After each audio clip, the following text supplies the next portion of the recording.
Hey everybody, I'm Yvonne Williams with Back to Earth Creations, and in this video I want to show you guys and talk about a little bit the first step that I would recommend for first-time vendors. Some backstory, my partner and I, Randy, have been vending since 2008 at different craft shows, art festivals, conventions, Ren fairs, all sorts of different stuff. Now the most we'd ever vended was about 30 to 35 conventions per year, but we have not vended at the time of recording since 2019.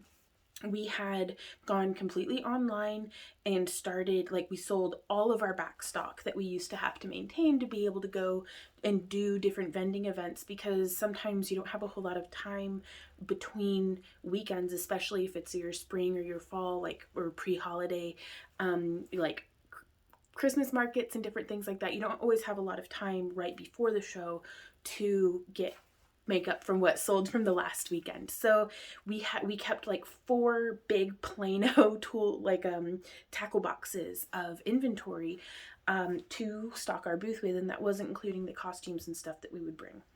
We had liquidated all of that, fortunately, but now at the time of recording, it's January and our next vending event is in April. So we do have a minute. We have some time to get ready, but we were feeling so overwhelmed. And we had already done this whole rodeo once before, like learning and putting our booth and everything together. And we were still feeling overwhelmed and like, oh my God, I need, first step that we're doing and that I'd recommend to y'all to maybe just consider, because what works for me might not be what works best for you, but just an idea. Do a mock setup of your booth.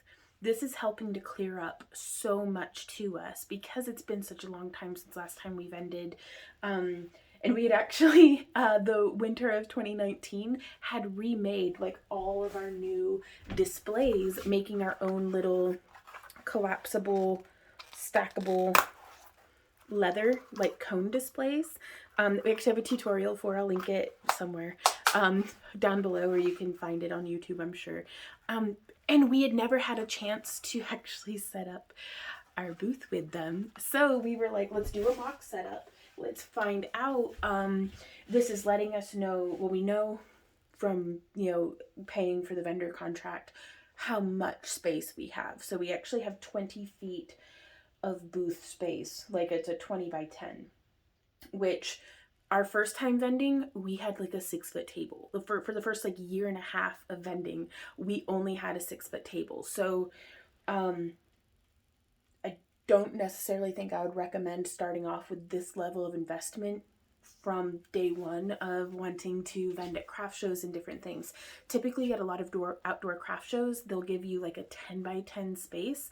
So you can do your 10 by 10, and then you could have, a 6 to 8 feet of frontage very easily, or you could do like a U shape in or something. So, but however you decide that you want to set up your booth, do a mock setup, because we're figuring out not just the placement, but whether or not we have enough lighting, whether or not our lights actually still work after being in storage.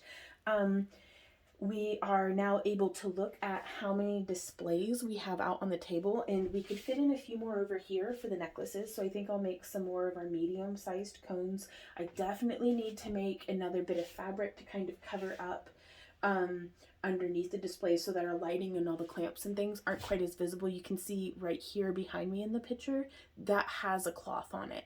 Down here does not, and I feel like that looks a lot nicer.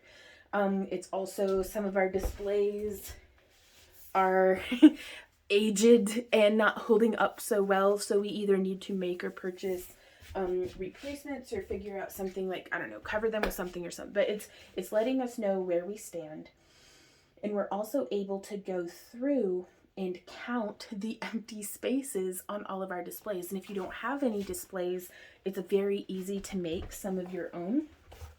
This is 5mm craft foam from Joann's or Hobby Lobby or Michael's, or you can order it on Amazon, and a binder clip.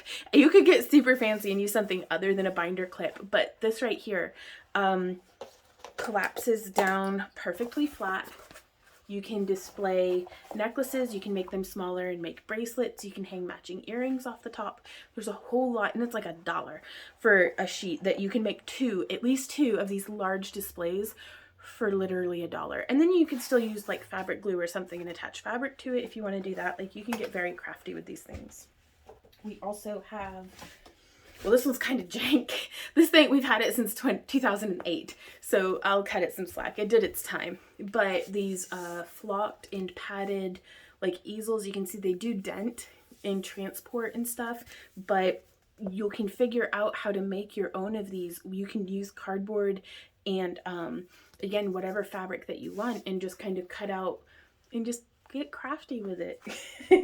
You've got this.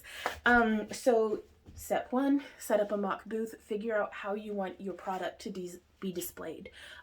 Because whether you're selling jewelry, obviously we sell jewelry, but if you're selling like soaps or candles or knit products or crochet or something of the sort, or or a variety of a lot of these things, this is giving us an opportunity to see what could go where. Because more often than not, you could have the best product on the planet, highest quality, super, but if it's just like strewn on a table and like all, people aren't going to know. You need to kind of, it's like a marketing, ooh, and lure people in by putting your product on a display that makes it look visually interesting. I personally really like pairing things in threes. Now again, this little spot here, we're going to need to put some sort of fabric on the bottom of it to help showcase that. And we're going to be putting in a piece of bar lighting across here. We'll go into more as we develop this and get the new lighting system in. We'll do videos on each of these different things, and hopefully that'll be helpful to you guys.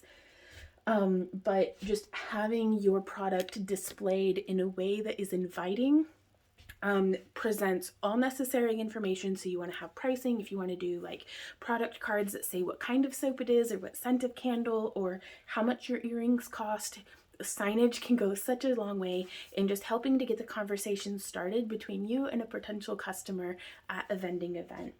So setting up your booth like this, I now know, I have it written in my phone, but I now know that we need like at least 50 necklaces, over 250 pairs of earrings. We need 138 pendants to fill just our pendant flats. And then also like finger rings and ear cuffs. And those are the product lines that it's like, these are the things that I'm going to be selling. So these are the places that I have to put those things that I'm going to be selling. Now I need to know how much I need to keep those shelves stocked. And typically it can be so difficult and challenging, you guys, to know how much product do I need to bring to a vending event, especially if you have no database to derive from like years past, or maybe it's a new event and you've never sold at that kind of venue before. Like we did our very first year and a half just doing arts and crafts shows before we did our first sci-fi convention. And then it was still like another 6 to 8 months before we did our first anime convention. And there's a big difference for anybody who's ever been to either one between an anime convention and a sci-fi convention, as far as just what age demographic that you're selling to, what people are interested in, like what the kind of merchandise that the fans are interested in as well. So it's just, that's something that you don't know till you go out and do it. So I can't tell you for certain, yes, do this much of this, no, don't do that much of that. What I know for what we do is if we can have 138 pendants, let's just round it up to 140, make it easy, then I would like to have at least the 140 displayed with another 280 in backstock, because you can only do as good as what you bring inventory for. Now, we don't always hit that goal, but that's where we shoot for. And that helps us to have a nice variety of, whenever I make pendants, typically, like if you guys are interested in seeing how we're producing inventory for vending, that's basically what we're doing every Friday in our Friday Craft Along with Vaughn live streams. Is I am just panic crafting, trying to get ready for vending again, and I'm very excited about it and I'm really enjoying it. We're only 2 Fridays in and we're already we're already hitting our production quota numbers. So I'm very pleased with that. Panic. But whenever I make pendants, oftentimes I'll take, like, this past Friday, I had a whole bunch of one of the colors of fused glass that we had done a custom sheet melt of, and one gemstone type, labradorite. And so then I wire wrapped with 3 different metal tones, kind of equidistant. I know that the silver metal tone sells better for us than the copper toned or vintage bronze toned kind of brassy colored stuff. So I did like it wasn't quite half as silver, but it was like a third and like about at fractions, so just a bigger third, I guess, for the silver. But I broke it, and then we made 21 pendants in that specific wire wrapped style. And so by doing it that way, it actually makes it significantly easier to I only need to do like 12 designs if I just keep doing that formula. And then once we meet that baseline quota of just making sure that we have enough to be displayed and enough for, like, let's say in a perfect world, doesn't hurt to hope, right? It's a 3-day vending event, and on Friday we sell every single thing in our display. So then we have enough stuff that Saturday we can fill up the booth again. And then, even better, all of it sells again on Saturday. This has never in my life happened, but oh boy, I'll let you know when it does, because I'll be excited. And then come Sunday, we'll still have enough stuff to make our booth look full and inviting and professional and well stocked. So it's there's a saying that like empty shelves don't sell. That's why in a lot of the big box stores and like pretty much anywhere who's trying to make a living, they'll have their shelves faced and it looks all like tidy and ready to be shopped in, not like just a bunch of rabid raccoons have come through and like demolished everything. And yeah, so setting up your booth can help you to know a lot of these things. And my booth is not going to look like this whenever we set it up in April. There is no telling how our booth setup is going to evolve or devolve, and just how our needs are going to change between now and then. But it at least gives us a reasonable starting point. So even if probably, if we need 140 pendants, we'll probably start with just doing 280 pendants total and then kind of go from there. But whenever we were in full vending mode doing 30 plus conventions and stuff a year, we would have been shooting for 3 or possibly 4 times as much as what we needed for our main display, because there were many times that like especially through like April, May, and June were like our busiest times back then, where we would leave and go to one event, and then the next weekend we're in this city, and the next weekend we're in this city. So we're gone from like, we'd leave Thursday morning and get home either real late Sunday night or sometimes midday on Monday, depending on how far of a drive it was. Then we still run a homestead, so like having to get stuff planted and take care of the rabbits and chickens and just trying to keep ourselves fed. Like, this was before grocery delivery, so I don't even know how we shopped for grocery, but we had the second half of Monday, Tuesday, and Wednesday to do all of our human stuff, plus try to get more product made for the next show. And there was one year that we did 9 weekends back to back. It was rough. And it was rough. It was the year before we started doing YouTube. That's where we need other options because this is killing us. Like legit, y'all. Randy and I had woken up one night in a hotel, and I was like, Randy, where are we? And he was like, I don't know. I was like, what city are we in? And he was like, and so we had to look on the address on the hotel phones to see where we were, because I was like, I don't know if we're in Kansas City or if we're in Memphis. I know we're in a Best Western because this is Best Western artwork on the walls, but it's like, it was rough. So good times though. Like, y'all, I could just ramble on for days, but Randy and I both we're setting up the booth today here in our house. And he was like, you know, I kind of missed this. And I was like, me too. My back hurts and I hate everything, but I missed it. And he was like, just the pride that we feel in devoting our life to our work like this. And I hope that even with all my rambling, that this video has been somehow helpful to you for getting your dream up and going, and just maybe giving you the little push to go ahead and get at it. If it's in your heart, like, go for it.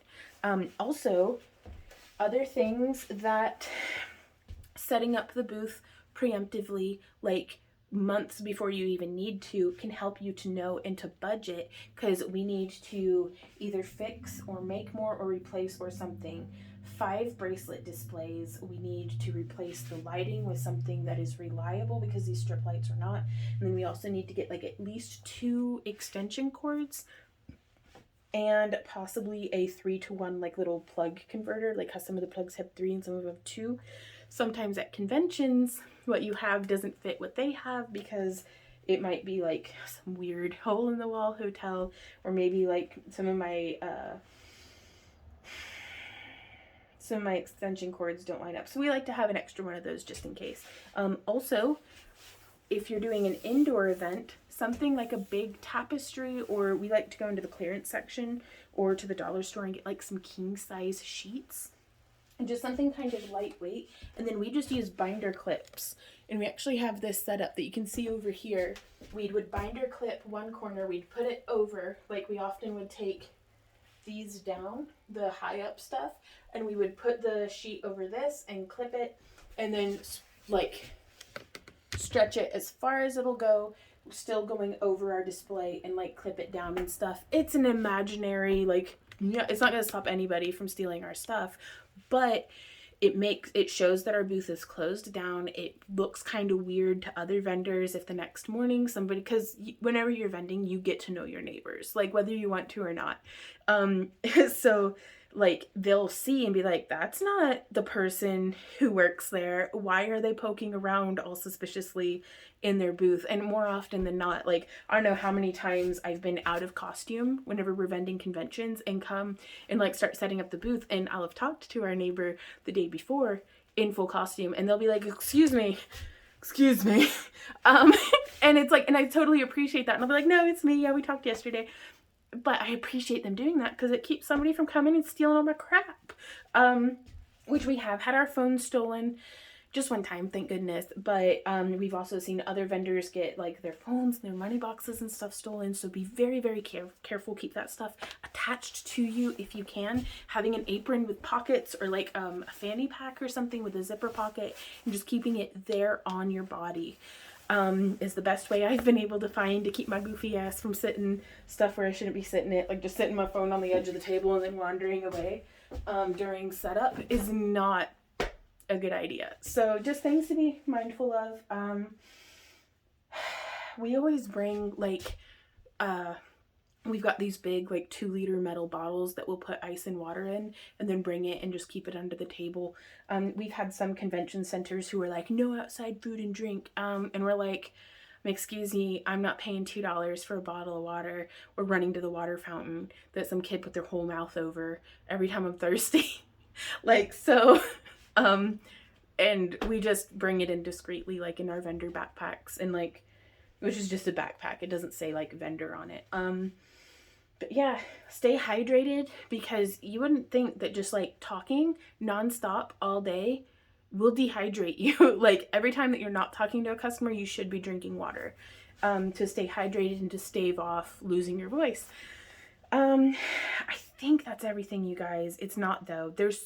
There can be so much, but this is the starting place. If you guys will leave comments, or if you have any questions, leave them down in the comments, and I will try to not just answer them down below, but also answer them in future videos. If you guys have, like, if enough of you ask about a certain thing, we may make another video just about that in particular.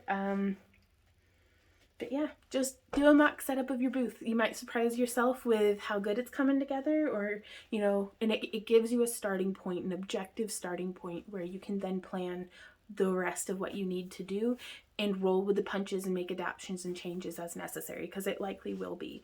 And that's okay. That's part of it. So thank you guys so much for coming and hanging out with me. I do hope that I know I rambled a bunch, but it's late and I've been setting up my booth all day.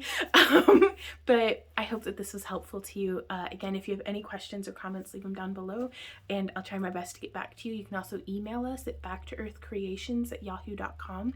If you enjoy our free tutorials and would like to support the creation of more of them, as well as participate in our exclusive coupons and Happy Crafter Club after parties and different things like that, please check out our Happy Crafter Club. Links are down below. Yeah, it starts at like $1 a month, or you can pledge more and get into our booty box stuff where we send out as like a little craft box every month. Alrighty, I'm going to bed. We will talk to y'all later, and until then, happy crafting. Mwah. Bye. Good luck.